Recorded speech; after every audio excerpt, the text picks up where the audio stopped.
Hello दोस्तों, स्वागत है आप सभी का अपने ही चैनल स्टडी विद प्रेम में। आज हम और एक नई इंग्लिश की स्टोरी लेकर आए हैं जिनका कि हिंदी में अनुवाद करेंगे और साथ ही साथ जो इम्पोर्टेंट मीनिंग भी हैं उनको भी देखते चलेंगे। तो चलिए शुरू करते हैं।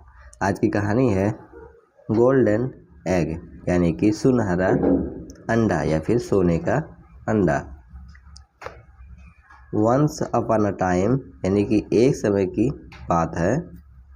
अ फार्मर, एक किसान, लिव्ड यानी रहता था, विथ हिज वाइफ, अपनी पत्नी के साथ, एंड 2 चिल्ड्रन, और 2 बच्चों के साथ। यानी कि एक समय की बात है, एक किसान अपनी पत्नी और अपने 2 बच्चों के साथ रहता था। वन डे, एक दिन, द फार्मर, किसान, वाट यानी लेकर आया,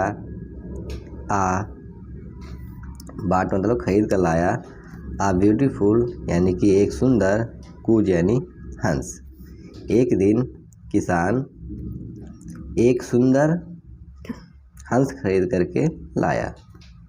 द नेक्स्ट डे, अगले दिन, ही वाज सरप्राइज यानी कि वह आश्चर्यचकित था, टू सी यानी कि यह देखकर, दैट यानी कि it had laid a golden egg. It had laid यानी कि उसने, यहाँ पर गूज की बात की जा रही है कि गूज ने एक सोने का अंडा दिया था।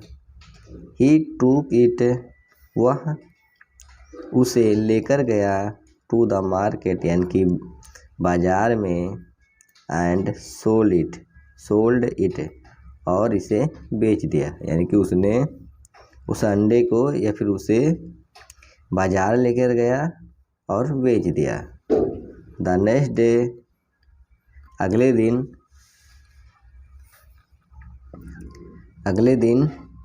To it laid a golden egg, यानी कि अगले दिन भी, it laid a golden egg यानी कि उसने एक सुनहरा या सोने का अंडा दिया।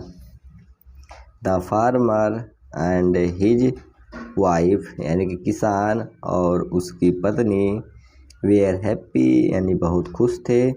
किसान और उसकी पत्नी बहुत खुश थे। एवरी डे, प्रत्येक दिन, द फार्मर, किसान, सोल्ड द गोल्डन एग यानी कि प्रत्येक दिन किसान सोने का अंडा बेचता, and become richer day by day यानी कि दिन करके या प्रतिदिन करके वह अमीर होता गया। वन डे, एक दिन, हिज वाइफ, उसकी पत्नी ने, टोल्ड हिम, उसको बताया, एक दिन उसकी पत्नी ने उसे बताया, if we get all the eggs at once, यदि हम सभी अंडों को एक साथ प्राप्त कर ले, we would become so much richer, we would become यानी कि हम हो जाएंगे, सो यानी कि बहुत, मच यानी ज़्यादा, रिचर यानी कि अमीर, यानी कि हम बहुत ज़्यादा अमीर हो जाएंगे। द फार्मर यानी कि किसान, लाइक्ड द आइडिया यानी कि किसान को यह विचार पसंद आया।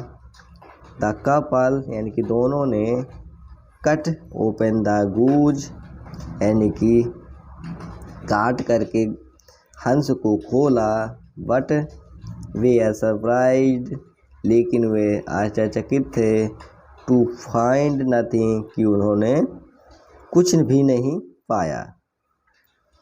यानी कि वे आश्चर्यचकित थे कि उन्होंने कुछ नहीं पाया। यहाँ से देख लेते हैं। The couple cut open the goose यानी कि कपल ने काटा और उस हंस को खोला, बट वे सरप्राइज थे, आश्चर्यचकित थे कि उन्होंने कुछ भी नहीं पाया। They then cried over their foolishness यानी कि फिर वे अपनी मूर्खता पर चिल्लाते हैं या फिर रोते हैं। मोरल इसका है, इस कहानी से हमें क्या सीख मिलती है कि वन हु डिजायर्स ऑल यानी कि वह जो सब कुछ चाहता है, लॉसेस ऑल वह सब कुछ खो देता है। जो सब कुछ चाहता है वह सब कुछ खो देता है। ये भी अगर आपको अच्छा लगा हो तो कृपया करके लाइक शेयर और सब्सक्राइब करना ना भूलें। मिलते हैं अगले वीडियो में, तब तक के लिए जय हिंद।